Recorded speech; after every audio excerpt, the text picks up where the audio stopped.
ವೀಕ್ಷಕರೆಲ್ಲರಿಗೂ ದೈನಿಕ ರಾಶಿ ಫಲ ವಿಶೇಷ ಕಾರ್ಯಕ್ರಮಕ್ಕೆ ಸ್ವಾಗತ. ಇವತ್ತಿನ ಈ ವಿಡಿಯೋದಲ್ಲಿ ನಾವು ವರ್ಷ 2026 ರ ಜನವರಿ ತಿಂಗಳಿನ 24ನೇ ತಾರೀಕಿನ ದಿನ ಮಕರ ರಾಶಿಯ ಫಲಗಳನ್ನು ತಿಳಿದುಕೊಳ್ಳಲಿದ್ದು, ಈ ದಿನ ಮಕರ ರಾಶಿಯ ಜಾತಕದವರ ಪಾಲಿಗೆ ಹೇಗೆ ಸಾಬೀತಾಗಲಿವೆ, ಈ ದಿನ ಗ್ರಹ ನಕ್ಷತ್ರಗಳ ಸ್ಥಿತಿಗತಿಗಳೇನು ಮತ್ತು ಇಲ್ಲಿ ಉಂಟಾಗಲಿರುವ ಯೋಗಗಳ್ಯಾವುವು, ಈ ಯೋಗಗಳ ಪ್ರಭಾವ ನಿಮ್ಮ ಮೇಲೆ ಹೇಗೆ ಕಾಣಿಸಿಕೊಳ್ಳಲಿದೆ, ಜತೆಗೆ ಈ ದಿನಗಳಂದು ನೀವು ಹೊಂದಿರಬೇಕಾದ ಎಚ್ಚರಿಕೆ ಏನು ಅನ್ನೋದೆಲ್ಲವನ್ನ ವಿಸ್ತಾರ ರೂಪದಲ್ಲಿ ಇಲ್ಲಿ ತಿಳಿದುಕೊಳ್ಳೋಣ. ಮಾಹಿತಿ ತಿಳಿದುಕೊಳ್ಳುವುದಕ್ಕೂ ಮುನ್ನ ನಮ್ಮ ವಿನಂತಿ ಎಂದರೆ, ನೀವಿನ್ನೂ ನಮ್ಮ ಚಾನೆಲ್ ಸಬ್ಸ್ಕ್ರೈಬ್ ಮಾಡಿಲ್ಲವೆಂದರೆ ದಯವಿಟ್ಟು ಈಗಲೇ ನಮ್ಮ ಚಾನೆಲ್ ಅನ್ನು ಸಬ್ಸ್ಕ್ರೈಬ್ ಮಾಡಿ. ಹಾಗೆ ನಿರಂತರ ವಿಡಿಯೋ ಅಪ್ಡೇಟ್ಸ್ಗಳಿಗಾಗಿ ಪಕ್ಕದ ಬೆಲ್ ಐಕಾನ್ ಕ್ಲಿಕ್ ಮಾಡಿ. ವೀಕ್ಷಕರೇ, ದೈನಿಕ ರಾಶಿ ಫಲಗಳನ್ನು ತಿಳಿದುಕೊಳ್ಳುವುದಕ್ಕೂ ಮುನ್ನ ಈ ದಿನ ಗ್ರಹ ನಕ್ಷತ್ರ ತಿಥಿಗಳ ಮಾಹಿತಿ ಮತ್ತು ಯೋಗಗಳ ಕುರಿತು ನೋಡೋಣ. ಈ ದಿನವು ಶನಿವಾರದ ದಿನವಾಗಿರಲಿದ್ದು, ಮಾಘ ಮಾಸದ ಶುಕ್ಲ ಪಕ್ಷದ ಷಷ್ಠಿಯ ತಿಥಿ ಇರಲಿದೆ. ಷಷ್ಠಿ ತಿಥಿಯು ಈ ದಿನ ರಾತ್ರಿಯ 12:39 ಇರಲಿದ್ದು, ನಂತರದಲ್ಲಿ ಸಪ್ತಮಿ ತಿಥಿ ಪ್ರಾರಂಭವಾಗಲಿದೆ. ಜತೆಗೆ ಈ ದಿನ ಮಧ್ಯಾಹ್ನದ 2:16 ಉತ್ತರ ಭಾದ್ರ ನಕ್ಷತ್ರದ ಗೋಚರವಿರಲಿದ್ದು, ನಂತರದಲ್ಲಿ ರೇವತಿ ನಕ್ಷತ್ರದ ಗೋಚರ ಪ್ರಾರಂಭವಾಗಲಿದೆ. ಜತೆಗೆ ಈ ದಿನ ಮಧ್ಯಾಹ್ನದ 2:02 ಶಿವ ಹೆಸರಿನ ಯೋಗ ಇರಲಿದ್ದು, ನಂತರದಲ್ಲಿ ಸಿದ್ಧಿ ಹೆಸರಿನ ಯೋಗ ಪ್ರಾರಂಭವಾಗಲಿದೆ. ಇನ್ನು ಈ ದಿನ ಚಂದ್ರದೇವನು ಮೀನರಾಶಿಯಲ್ಲಿ ಗೋಚರಿಸಲಿದ್ದೆ, ಅದೇ ಸೂರ್ಯದೇವನು ಈ ದಿನ ಮಕರ ರಾಶಿಯಲ್ಲಿ ಗೋಚರಿಸಲಿದ್ದಾನೆ. ಇನ್ನು ಈ ದಿನದಂದು ಅಭಿಜಿತ್ ಮುಹೂರ್ತ ಮಧ್ಯಾಹ್ನದ 12:12 ಇಂದ ಮಧ್ಯಾಹ್ನದ 12:55 ಇರಲಿದೆ. ಇದು ಈ ದಿನದ ಗ್ರಹ ನಕ್ಷತ್ರ ತಿಥಿಯ ಕುರಿತಾದ ಮಾಹಿತಿಯಾಗಿದ್ದು, ಇದರ ಆಧಾರದ ಮೇಲೆಯೇ ನಿಮ್ಮ ದಿನಚರಿಯಲ್ಲಿಯೂ ಬದಲಾವಣೆ ಕಂಡು ಬರಲಿದೆ.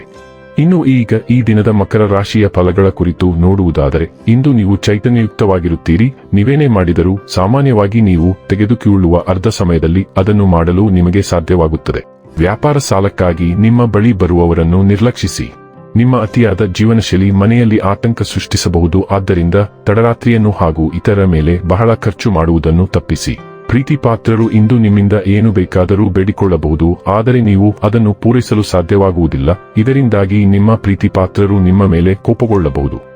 ಈ ರಾಶಿಚಕ್ರದ ಜನರು ಇಂದು ತಮಗಾಗಿ ಸಮಯ ತೆಗೆದುಕೊಳ್ಳುವುದು ಬಹಳ ಅಗತ್ಯವಾಗಿದೆ. ನೀವು ಅದನ್ನು ಮಾಡದಿದ್ದರೆ ನೀವು ಮಾನಸಿಕ ತೊಂದರೆಗೊಳಗಾಗಬಹುದು.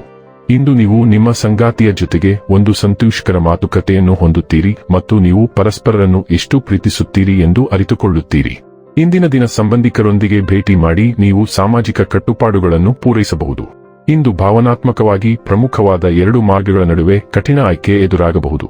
ನಿಮ್ಮ ಹೃದಯದ ಮಾತನ್ನು ಕೇಳುವುದರಿಂದ ಹೊರಬರುವ ದಾರಿ ಕಂಡುಕೊಳ್ಳಲು ಸಹಾಯವಾಗುತ್ತದೆ. ನಿಮ್ಮ ಬಿಡುವಿನ ವೇಳೆಯಲ್ಲಿ ಗುರಿಗಳ ಪಟ್ಟಿಯನ್ನು ರಚಿಸಿ, ಆದರೆ ಅವುಗಳಿಗೆ ಆದ್ಯತೆ ನೀಡಿ. ನಿಮ್ಮ ಮಹತ್ವಾಕಾಂಕ್ಷೆಗಳು ಸಂಖ್ಯೆಯಲ್ಲಿ ಹೆಚ್ಚಿವೆ ಮತ್ತು ಸಾಧ್ಯವಾದಷ್ಟು ಬೇಗ ಅವುಗಳನ್ನು ಪೂರೈಸುವ ನಿಮ್ಮ ಬಯಕೆಯೂ ವೇಗಗೊಂಡಿದೆ. ಆರೋಗ್ಯ ಮತ್ತು ಸ್ವಾಸ್ಥ್ಯ ಬಗ್ಗೆ ತಿಳಿದುಕೊಳ್ಳೋಣ. ಆರೋಗ್ಯಕ್ಕೆ ಸಂಬಂಧಿಸಿದ ಕೆಲವು ಸಮಸ್ಯೆಗಳಿಗೆ ಇಂದು ನೀವು ಆರೋಗ್ಯ ತಜ್ಞರನ್ನು ಸಂಪರ್ಕಿಸಬೇಕಾಗುತ್ತದೆ. ಆದರೆ ನೀವು ಈಗ ಸಲಹೆಯನ್ನು ಗಮನಿಸದಿದ್ದರೆ ಆರೋಗ್ಯದ ವಿಷಯದಲ್ಲಿ ಗಂಭೀರ ತೊಂದರೆಗೆ ಸಿಲುಕುವಿರಿ. ಈಗ ಯಾವುದೇ ಆರೋಗ್ಯ ಸಮಸ್ಯೆಗಳನ್ನು ನಿರ್ಲಕ್ಷಿಸಬೇಡಿ. ಸಣ್ಣ ಪುಟ್ಟ ಸಮಸ್ಯೆಗಳನ್ನು ಸಹ ಸೂಕ್ಷ್ಮವಾಗಿ ಪರಿಶೀಲಿಸಬೇಕು. ಸರಿಯಾದ ಕಾಳಜಿಯಿಂದ ನೀವು ಆರೋಗ್ಯಕರ ಜೀವನ ಶೈಲಿಯನ್ನು ಕಾಪಾಡಿಕೊಳ್ಳಬಹುದು ಮತ್ತು ಆರೋಗ್ಯಕ್ಕೆ ಸಂಬಂಧಿಸಿದ ಸಮಸ್ಯೆಗಳನ್ನು ತಪ್ಪಿಸಬಹುದು. ಡೈಲಿ ಲವ್ ಮತ್ತು ರಿಲೇಶನ್ಶಿಪ್ ಬಗ್ಗೆ ತಿಳಿದುಕೊಳ್ಳೋಣ. ನಿಮ್ಮ ಸಂಗಾತಿಯ ಬಗ್ಗೆ ನಿಮ್ಮ ಭಾವನೆಗಳನ್ನು ಚೆನ್ನಾಗಿ ಅರ್ಥ ಮಾಡಿಕೊಳ್ಳಲು ನೀವು ನಿಮ್ಮನ್ನು ಪ್ರಶ್ನಿಸಿಕೊಳ್ಳಬಹುದು. ನೀವು ಬೇರೆಯವರಿಂದಲೂ ಪ್ರಭಾವಿತರಾಗುತ್ತಿರುವಂತೆ ತೋರುತ್ತದೆ, ಆದರೆ ಅದು ಕೇವಲ ಒಂದು ವಿಲಕ್ಷಣ ವರ್ತನೆ. ನಿಮ್ಮಲ್ಲಿ ಅತ್ಯುತ್ತಮವಾದದ್ದು ಇದೆ ಮತ್ತು ನೀವು ಅದಕ್ಕೆ ಅಂಟಿಕೊಳ್ಳಬೇಕು. ನಿಮ್ಮ ಸಂಗಾತಿಯೊಂದಿಗೆ ಹೆಚ್ಚು ಸಮಯ ಕಳೆಯಿರಿ ಮತ್ತು ನೀವು ನಿಮ್ಮ ಶಾಂತತೆಯನ್ನು ಉಳಿಸಿಕೊಳ್ಳಲು ಸಾಧ್ಯವಾಗುತ್ತದೆ. ವೃತ್ತಿ ಮತ್ತು ಹಣ ಬಗ್ಗೆ ತಿಳಿದುಕೊಳ್ಳೋಣ. ಸೇವಾ ಕ್ಷೇತ್ರಗಳಲ್ಲಿ ತೊಡಗಿಕೊಂಡಿರುವವರು ತಮ್ಮ ಆದಾಯದಲ್ಲಿ ಹೆಚ್ಚಳವನ್ನು ನಿರೀಕ್ಷಿಸಬಹುದು, ಆದರೆ ಅದು ಸಂಭವಿಸದಿದ್ದರೆ ನೀವು ನಿಮ್ಮ ಮುಕ್ತ ಅಭಿಪ್ರಾಯಕ್ಕೆ ಧ್ವನಿ ನೀಡಬಹುದು ಮತ್ತು ನಿಮ್ಮ ಮಾತು ಖಂಡಿತವಾಗಿಯೂ ಕೇಳಿಬರುತ್ತದೆ. ದಿನದ ಮಧ್ಯದಲ್ಲಿ ಕೆಲಸದ ಹೊರೆ ಹೆಚ್ಚಾಗಬಹುದು, ಅದು ದಿನದ ಅಂತ್ಯದ ವೇಳೆಗೆ ಕಡಿಮೆಯಾಗುವ ನಿರೀಕ್ಷೆಯಿದೆ. ಹೆಚ್ಚು ಸುರಕ್ಷಿತ ಭವಿಷ್ಯಕ್ಕಾಗಿ ನೀವು ವಿಮಾ ಪಾಲಿಸಿಗೆ ದಾಖಲಾಗಬಹುದು. ಇನ್ನು ಕೊನೆಯದಾಗಿ ಈ ದಿನ ಮಾಡಿಕೊಳ್ಳಬೇಕಾದ ಉಪಾಯಗಳ ಕುರಿತು ನೋಡುವುದಾದರೆ, ಮೊಸರು ಅನ್ನವನ್ನು ಬಡವರಿಗೆ ತಿನ್ನಿಸಿ ಮತ್ತು ನೀವು ಸಹ ಸೇವಿಸಿ. ಇದರಿಂದ ಆರ್ಥಿಕ ಪರಿಸ್ಥಿತಿ ಉತ್ತಮವಾಗುತ್ತದೆ. ವೀಕ್ಷಕರೇ, ಇದಾಗಿತ್ತು ಮಕರ ರಾಶಿಯ ಜಾತಕದವರ ದೈನಿಕ ರಾಶಿ ಫಲದ ಮಾಹಿತಿ ಇಷ್ಟವಾದರೆ ವಿಡಿಯೋವನ್ನು ಲೈಕ್ ಮತ್ತು ಶೇರ್ ಮಾಡಿ. ಹಾಗೆ ಚಾನೆಲ್ ಸಬ್ಸ್ಕ್ರೈಬ್ ಮಾಡುವುದರ ಜೊತೆಗೆ ನಿರಂತರ ವಿಡಿಯೋ ಅಪ್ಡೇಟ್ಸ್ಗಳಿಗಾಗಿ ಪಕ್ಕದ ಬೆಲ್ ಐಕಾನ್ ಕ್ಲಿಕ್ ಮಾಡಿ.